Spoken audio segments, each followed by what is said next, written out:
ధాన్యాలు పెరుగన్నము దానం చేయడం వల్ల శాశ్వతంగా శివ సాయుధ్యాన్ని పొందవచ్చని భవిష్య పురాణము దేవి పురాణము చెప్తున్నాయి. ఇంకా ఈ తదియనాడు గొడుగు,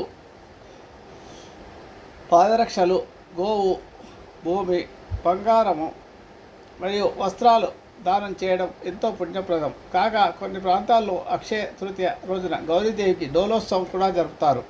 అలాగే శ్రీకృష్ణుడికి చంద్రలేపనం చేసే సంప్రదాయం కూడా ఉంది మన శాస్త్రాల్లో. ముఖ్యంగా సింహాచల క్షేత్రంలో సంవత్సరమంతా చంద్రముఖుతో ఉండే శ్రీ వరాహ లక్ష్మణస్వామి వారి నిజరూప దర్శనం లభించేది ఈ ఒక్కరోజు మాత్రమే. స్వామివారికి గంధం ఒలిచి సహస్ర ఘటాభిషేకం అనగా 1000 కుండలతో జలాభిషేకం చేస్తారు. ఇది అత్యంత అరుదైన అద్భుతమైన ఆధ్యాత్మిక ఘట్టం. ప్రతి ఒక్కరూ చూడాల్సింది, తప్పకుండా దర్శనం చేసుకోవాల్సింది. ఈ పరాభవనామ సంవత్సరంలో ఈ సంవత్సరము ఏప్రిల్ 20, 2026 సోమవారం శుద్ధ తేదీ